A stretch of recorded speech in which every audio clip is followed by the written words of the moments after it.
Deus abençoe a todos meus irmãos que estão me assistindo através deste programa. Que a bendita paz do Senhor Jesus Cristo esteja sobre todos, em todos.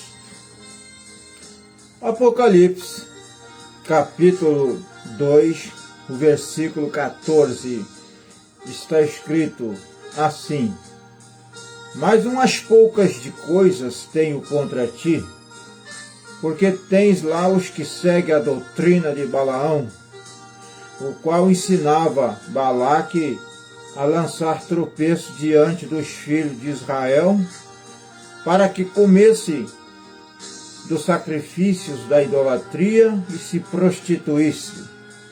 Amado Deus e Pai Celestial, no nome de Jesus Cristo, peço, Pai, as tuas bênçãos, a leitura da tua palavra.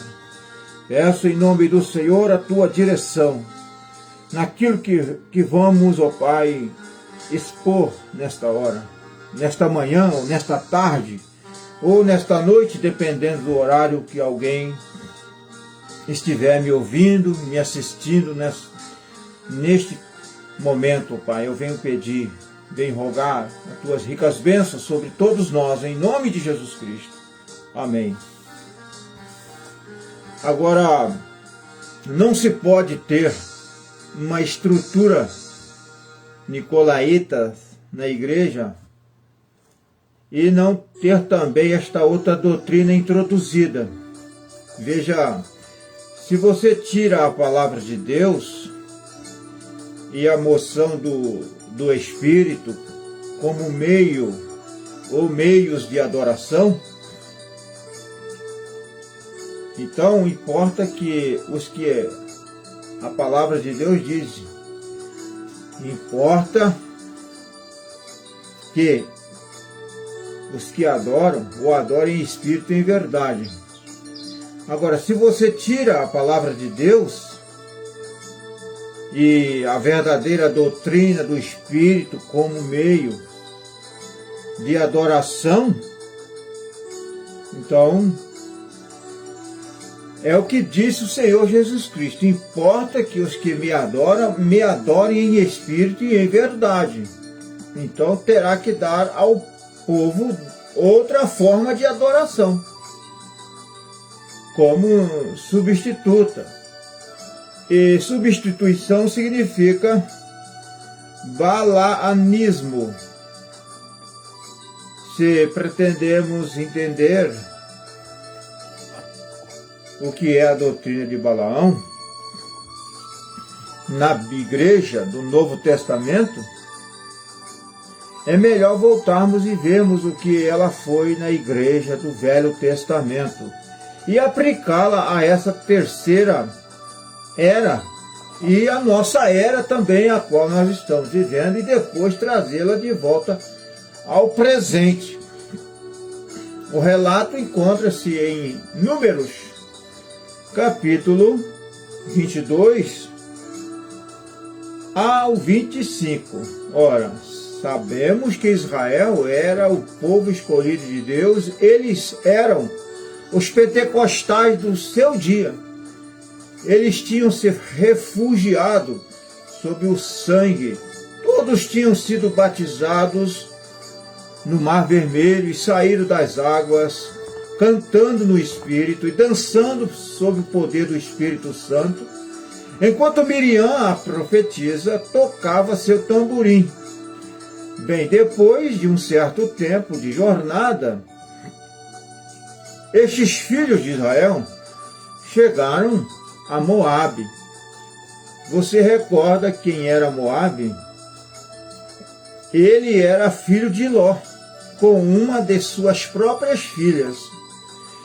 E Ló, por sua vez, era sobrinho, ou melhor, sobrinho de Abraão. De modo que Israel e Moabe eram parentes. Eu quero que você veja isto. Os moabitas conheciam a verdade, quer vivesse de acordo com ela ou não. Mas eles conhecem a verdade, e muitos hoje conhecem a verdade. mas não obedece à verdade. Aí está a diferença. Porque é importante conhecer a verdade, mas é muito mais importante nós obedecer à verdade que temos conhecimento dela. Porque castigo será maior para aqueles que conhecem do que aqueles que não conhecem. O castigo será muito mais, os açoites será muito mais. Porque a quem é mais dado, mais é exigido. Porque assim diz as Escrituras, que se você conhece, tem conhecimento da verdade e não as pratica por rebeldia, então, com maiores açoites você será castigado do que aquele que não conhece. Então, assim Israel chegou às fronteiras de Moabe e enviou mensageiro ao rei dizendo: nós somos irmãos, deixa-nos passar pela tua terra. Se o nosso povo ou nossos irmãos comer ou beber qualquer coisa, de bom grado pagaremos por isto. Porém o rei Balaque ficou muito perturbado. Esse cabeça daquele grupo nicolaíta não estava disposto a deixar a igreja atravessar com seus sinais e prodígios e diversas manifestações do Espírito Santo. Então, estas são as Escrituras, palavras de Deus para nós. A igreja de Jesus Cristo, a verdadeira igreja, não estou me referindo às denominações que têm esses títulos, mas eu estou me referindo à igreja verdadeira de Jesus Cristo, que obedece, que crê na doutrina apostólica e que persevera na doutrina dos apóstolos e dos profetas. São estas as recomendações de Deus, é que nós, como igreja do Deus vivo, obedeça a verdadeira doutrina apostólica que foi estabelecida por ordem do Espírito Santo através dos apóstolos. A palavra de Deus diz que os irmãos primitivos, a igreja primitiva de Atos 2, essa igreja ela perseverava na doutrina dos apóstolos, na oração, no partir do pão, na comunhão, e assim sucessivamente. Então isso quer dizer que ela perseverava na palavra de Deus. Então, se referindo aqui ao que o profeta de Deus diz para nós, diz: Balaque ficou muito perturbado. Esse cabeça daquele grupo nicolaíta não estava disposto a deixar a igreja atravessar com seus sinais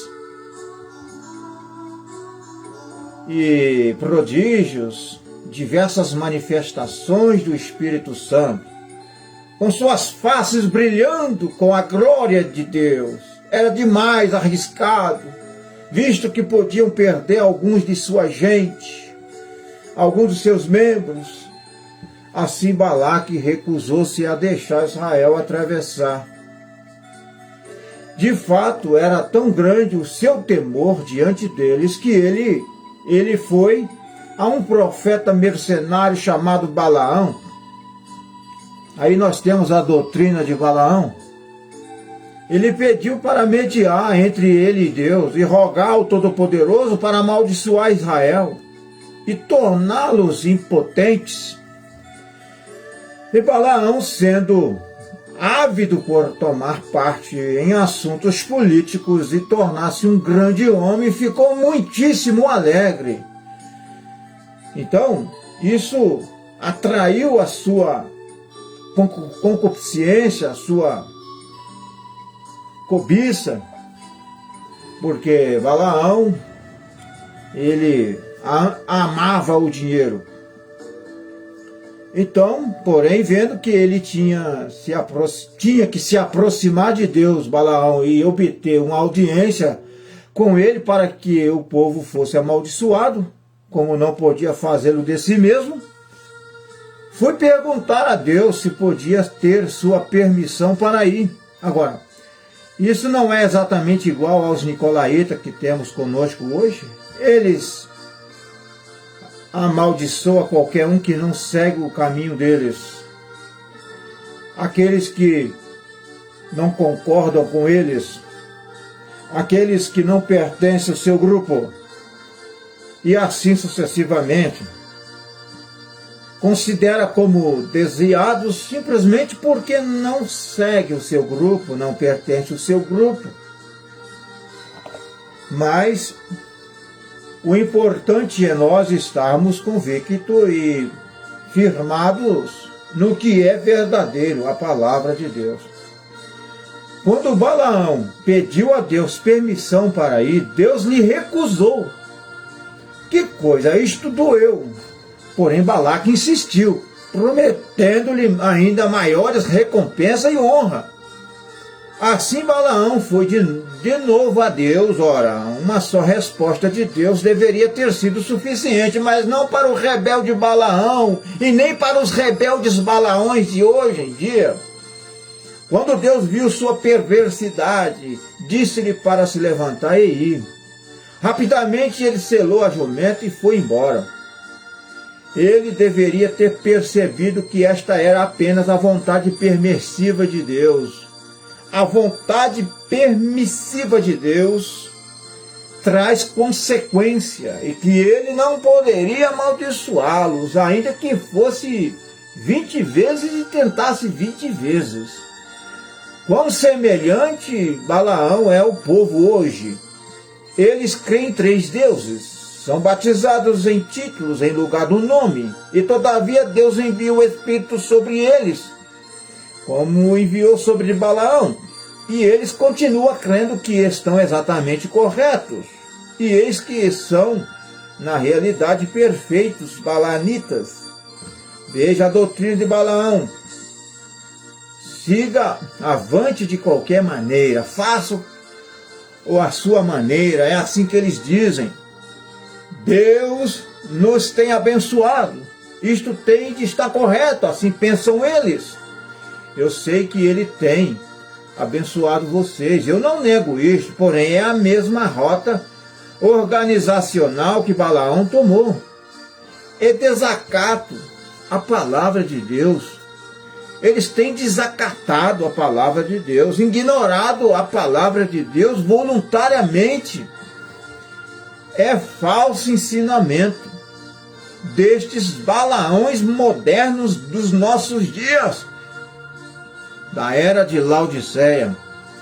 Doutrinas fornicárias, doutrinas pervertidas, doutrinas de prostituição espiritual. Então Balaão foi-se impetuosamente estrada abaixo até que um anjo de Deus pôs-se em seu caminho. Mas este profeta, bispo, cardeal, dirigente, presidente, supervisor geral estava tão cego para as coisas espirituais, pela ideia de honra e glória e dinheiro, que não pôde ver o anjo de pé com a espada desembainhada. Ele estava tão cego por causa da sua ambição pela oferta de Balaque. E da mesma forma, esses espíritos de Balaões de hoje estão tão cegos para as coisas espirituais por causa das suas concupiscências, do dinheiro, da fama, das coisas concernentes a esta vida natural. Então, ali estava ele para impedir a passagem do insensato profeta. Então Balaão foi-se impetuosamente estrada abaixo, até que o anjo de Deus pôs-se a seu caminho. Mas esse profeta estava tão cego para as coisas espirituais, pela ideia de honra e glória e dinheiro, que não pôde ver o anjo de pé com a espada desembainhada. Ali estava ele para impedir a passagem do insensato profeta. A pequena jumenta ouviu e se desviou de um lado para o outro, até que finalmente apertou o pé de Balaão contra uma parede de pedra. A asna parou e não prosseguia. A jumenta, ela não podia, então Balaão saltou e começou a batê-la. A jumenta então começou a falar com Balaão. Deus permitiu aquela jumenta falasse. Deus permitiu.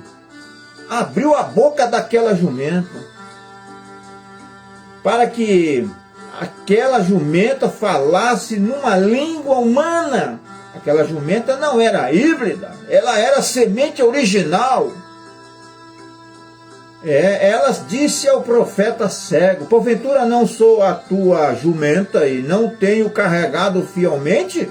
Balaão respondeu: sim, tu és a minha jumenta e me tens carregado fielmente até agora, e se não conseguir te fazer andar, vou te matar. Opa, o que é isto? Falando com uma jumenta, isto é estranho. Pensei que ouvi a jumenta falando e estava lhe respondendo.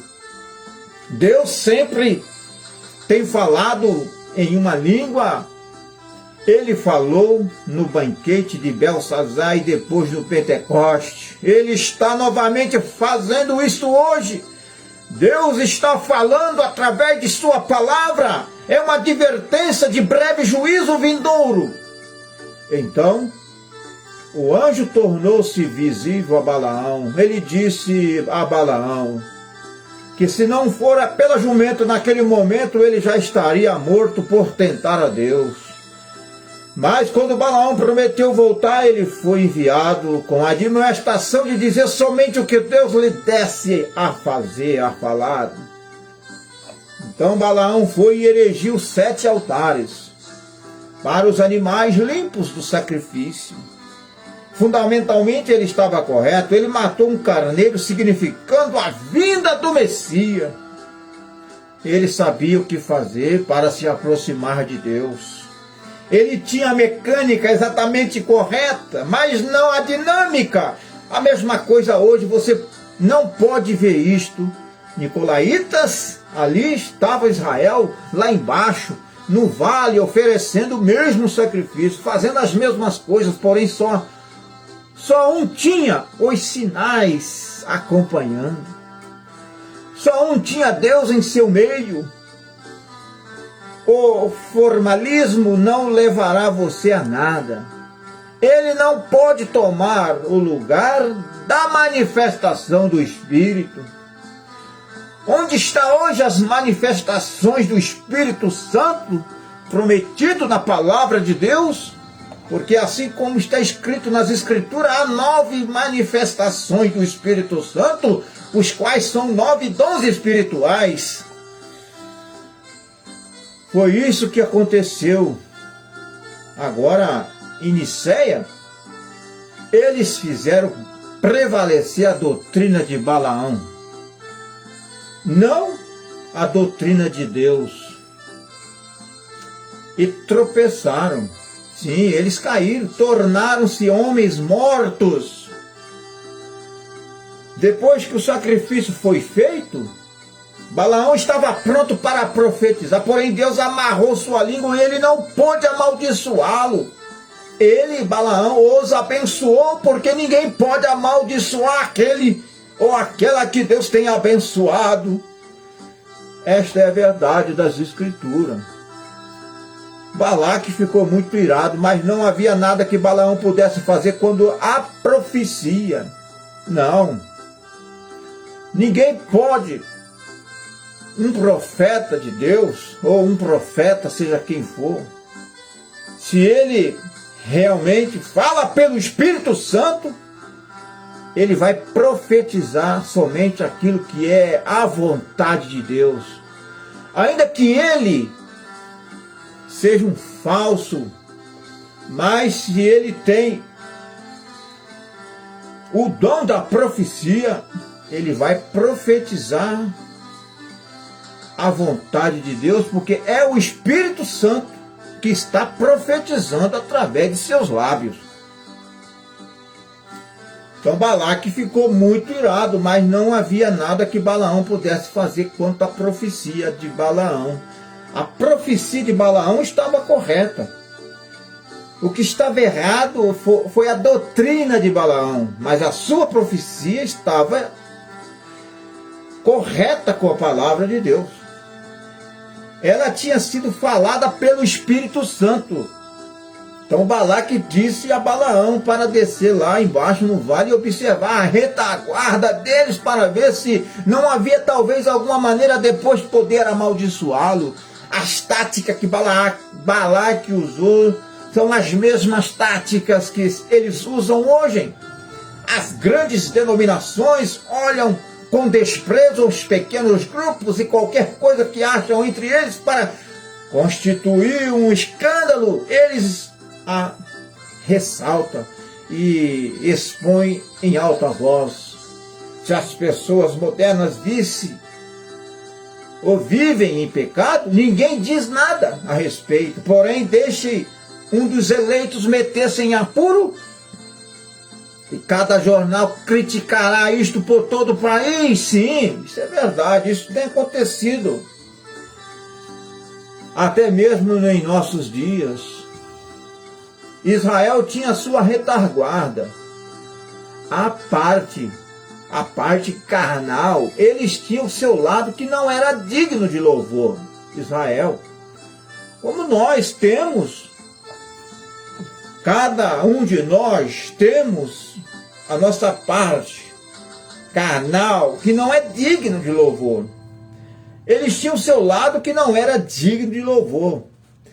Mas, apesar de suas imperfeições, pelo propósito de Deus que opera através da eleição, pela graça e não pelas obras, eles tinham a nuvem de dia e a coluna de fogo à noite. Eles tinham a rocha ferida, a serpente de metal e os sinais e prodígios. Eles eram vindicados não em si mesmo, mas em Deus. Deus não teve nenhum respeito por aqueles nicolaítas e nem por aqueles balaonitas com seus graus de doutorados, PhD, LLD e assim sucessivamente, as suas teologias e todas as suas finas organizações, e o melhor homem que podia ostentar, porém sim, ele teve respeito por Israel, porque eles tinham a palavra vindicada entre eles. Certamente Israel não aparentava ser muito elegante, tendo acabado de sair do Egito em fuga apressada, mas de qualquer forma era um povo abençoado. Tudo o que invariavelmente conhecera por mais de 300 anos era apacentar rebanho, cultivar os campos e trabalhar continuamente como escravo em temor de morte sobre os egípcios. Mas ele agora era livre, Israel estava livre. Era um povo abençoado através da soberania de Deus. Certamente Moabe olhou para ele com desprezo, como muitos olham para nós com desprezos. Porque eles se acham, porque são grandes organizações, homens polidos. Mas o importante é o que Deus pensa a nosso respeito. A nossa grandeza está em Deus. Mas ele agora era livre. Era um povo abençoado através da soberania de Deus, certamente. os Moabes de hoje, essa geração de hoje, olhará com desprezo também para a noiva de Cristo. Todas as outras nações fizeram assim. Também a organização sempre olha com desprezo para os não organizados, ou quer por determinação trazê-la para dentro da organização, ou os destrói quando eles não vêm. Ora, alguém pode me perguntar, irmão, o que fazer? O que faz pensar que Moab estava organizado enquanto Israel não estava? Onde o Senhor conseguiu esta ideia? Eu a consegui bem aqui na Bíblia, está toda tipificada aqui. Tudo que está escrito no Velho Testamento, em forma de história, está escrito para a nossa admoestação, a fim de que possamos aprender dela. Aqui está exatamente em Número capítulo 23, verso 9. Porque do cume das penhas o vejo, e dos outeiros o contemplo. Eis que este povo habitará só, e entre as gentes não será contado. Aí está, Deus olhando para baixo, desde o cume das penhas, não em algum vale, olhando para seus pontos maus e condenando-os. Deus os vendo de maneira que ele queria vê-lo. Desde as alturas do amor, da misericórdia, eles habitavam sós e não eram organizados, eles não tinham rei. Israel, eles tinham um profeta, e o profeta tinha Deus nele pelo Espírito, e a palavra vinha ao profeta, e a palavra passava para o povo. Eles não pertenciam à ONU, eles não pertenciam ao Concílio Mundial de Igrejas, não. Aos batistas, presbiterianos, Assembleia de Deus, assim chamado, ou qualquer outro grupo organizado, eles não faziam isso, eles não pertenciam a tais organizações, eles não precisavam pertencer, eles estavam unidos a Deus, unificado pelo Espírito Santo. Eles não precisavam do conselho, de nenhum concílio. Eles tinham o assim diz o Senhor em seu meio. Eles não precisavam de conselhos de homens, porque eles tinham o assim diz o Senhor, a palavra do profeta de Deus. Agora, apesar do fato que Balaão conhecia a maneira apropriada de se aproximar de Deus e podia trazer uma revelação do Senhor por meio de um revestimento especial de poder, ele ainda era, não obstante tudo isso, um bispo no falso grupo. Porque o que ele fez então para ganhar o favor de Balaque? Ele formulou um plano no qual Deus seria forçado a tratar com Israel com morte. Assim como Satanás sabia que podia enganar Eva, fazê-la sair, fazer Eva cair em pecado carnal, e deste modo obrigar Deus a proferir sua sentença de morte decretada contra o pecado. Assim também Balaão sabia que se pudesse fazer Israel pecar, Deus teria que tratar com eles com morte. Então, ele planejou uma maneira de fazê-lo vir se ajuntar ao pecado. Ele enviou convites para vir à festa de Baal, Peor.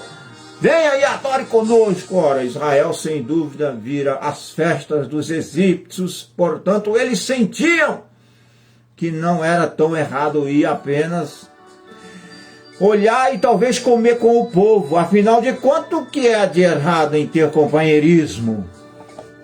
Aí é que está. Muitas das vezes, Satanás usa das suas astúcias.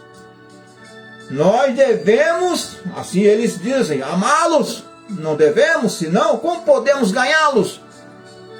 ser amigável, nunca prejudicou ninguém, ou melhor, assim eles pensavam. Porém, quando aquelas mulheres moabitas sensuais começaram a dançar e se despir enquanto rodopiava, executando o seu rock and roll, a concupiscência cresceu nos israelitas e eles foram arrastados ao adultério.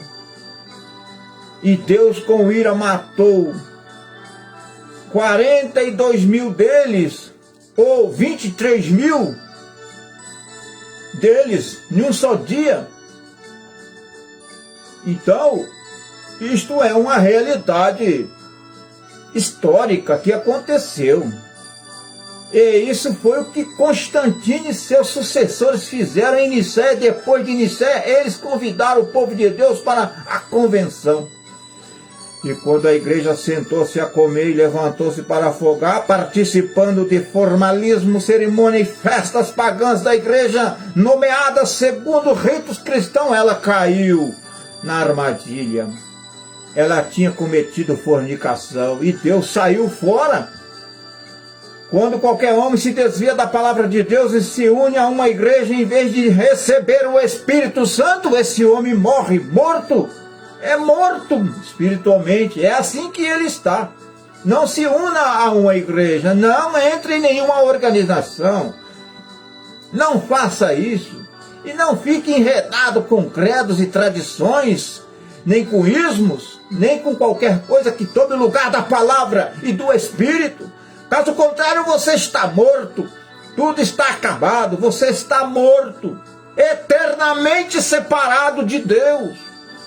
Isso é o que tem acontecido em cada era desde então. Deus liberta o povo, ele sai por meio do sangue, refugiado no sangue, santificado pela palavra, caminha através das águas do batismo e ficam cheios do Espírito. Porém, depois de um tempo, primeiro o amor esfria e alguém tem a ideia de que eles devem se organizar a fim de preservarem e fazer um nome para si. E se organizam de novo, e aí na sua segunda geração, e algumas vezes até mesmo antes, eles não têm mais o Espírito de Deus, apenas uma forma de adoração. Não é o que tem acontecido? Os grupos, as igrejas assim chamadas, estão cheios de crentes formais, que apenas estão unidos a um grupo, mas nunca receberam o batismo do Espírito Santo, nunca tiveram uma experiência com Deus. Eles não têm mais o Espírito de Deus, apenas uma forma de adoração. São formais, eles estão mortos, eles se hibridizaram, estão híbridos com credos e formalismos, e não há vida neles. Assim Balaão levou Israel a cometer fornicação. Você sabe que a fornicação física é o mesmíssimo espírito que se encontra na religião organizada. É o mesmo espírito, mas com uma gravidade maior, porque a fornicação espiritual muitas das vezes não tem retorno. Eu disse que o espírito de fornicação é o espírito da organização, e todos os fornicários terão seu lugar no lago de fogo. Isso é o que Deus pensa a respeito da organização. Sim, Senhor, a prostituta e suas filhas estarão no lago de fogo. As denominações não são de Deus, elas nunca foram e nunca serão. É o espírito errado que opera, que separa o povo de Deus, uma hierarquia e leigos. E é, portanto, um espírito errado que separa as pessoas das pessoas. Isso é o que é. É isso que a organização e as denominações fazem. Ao se organizarem, eles se separam da palavra de Deus e entregam-se ao adultério espiritual. Agora note que Constantino sucedeu festas especiais para o povo. Eram as antigas festas pagãs com nomes tirados da igreja, ou em alguns casos ritos cristãos que foram tomados e violados com cerimônias pagãs. Ele tomou a adoração de Deus, do Deus Sol, e mudou para o Filho de Deus. Em vez de celebrar em 21 de dezembro, em vez de celebrar essa chamada festa em 21 de dezembro, que era quando costumavam celebrar a festa ao Deus Sol, eles a avançaram para 25 de dezembro e a chamaram de aniversário do Filho de Deus. Porém, nós sabemos que ele nasceu em abril, quando surge a vida, não em dezembro. Isso é paganismo. E eles tomaram a festa dedicada a Astarte e chamaram de celebração da Páscoa, no qual o cristão deve celebrar a morte e ressurreição do Senhor. Na verdade, era uma festa pagã dedicada a Astarte. Então, com estas mudanças, com estas perversões de doutrinas heréticas, formadas por homens de mentes corruptas, estão aí até hoje. Mas a noiva de Cristo, os eleitos de Deus, estão atentos ao assim diz a palavra de Deus. Então eles colocaram altares na igreja, introduziram imagem, eles deram ao povo o que chamaram de credo apostólico, embora não se possa encontrá-lo na Bíblia. Eles ensinaram ao povo a adoração aos antepassados, e assim faz a Igreja Católica Romana, a maior igreja espírita do mundo. Toda ave imunda estava neste esconderijo, e aí estão os protestantes com as suas organizações, fazendo a mesma coisa. Eles comiam coisas sacrificadas aos ídolos. Ora, eu não digo que isso realmente significa que eles estivessem comendo literalmente carnes sacrificadas aos ídolos, porque, embora o Concílio de Jerusalém falara contra tais coisas, Paulo não deu muita importância a isso. O apóstolo Paulo não deu muita importância quanto a isso, quando disse que os ídolos não eram nada, e nada eram mesmo e nada são. Era apenas uma questão de consciência, a não ser que ofendesse um irmão mais fraco, então não era permitido. Além disso, este Apocalipse tem a ver com os gentios e não com os judeus, visto que estas coisas são apenas igrejas gentias. Eu vejo isto na mesma luz em que vejo as palavras do Senhor: se não comerdes a minha carne, não beberdes o meu sangue, não tereis vida em vós mesmos. Porque disse Jesus: nem só de pão viverá o homem, mas de toda a palavra que sai da boca de Deus. Você pode ver que comer é, na realidade, participar no sentido espiritual. É uma aplicação espiritual. Então, quando estas pessoas estavam inclinando-se às imagens e acendendo vela, aproveitando feriados pagãos, confessando seus pecados a homens, tudo qual pertence à religião do diabo, eles estavam tendo parte com o diabo e não com o Senhor.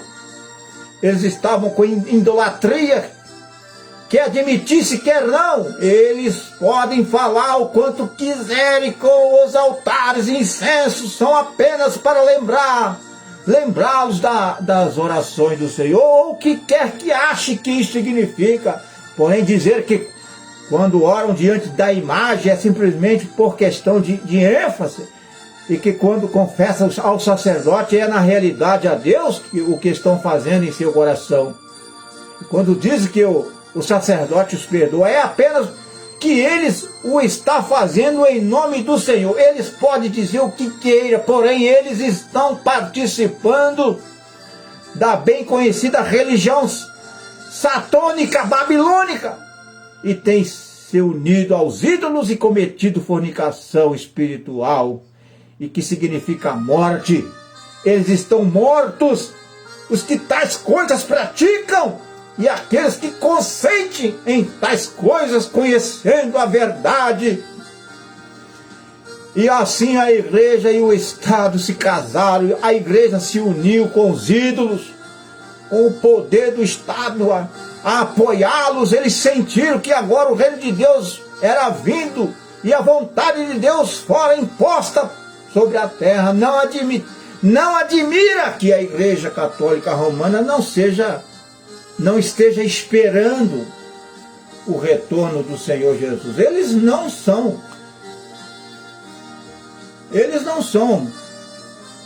aquilo que eles dizem que são. Ele já tem o seu milênio aqui mesmo. O Papa está reinando agora mesmo e Deus está reinando nele. Ora, por isso que quando ele vier, de acordo com eles, tem que ser quando os novos céus e a nova terra estejam preparados. Porém, eles estão todos errados com essas afirmações. Esse Papa é o cabeça da falsa igreja. E vai haver um milênio sim, mas no futuro. Mas enquanto isso estiver ocorrendo, ele não estará nele. Ele estará em algum outro lugar. Então firmemos-nos nesta verdade da palavra de Deus. Creia na palavra e vivam através desta verdade. Que Deus te abençoe no nome do Senhor Jesus Cristo.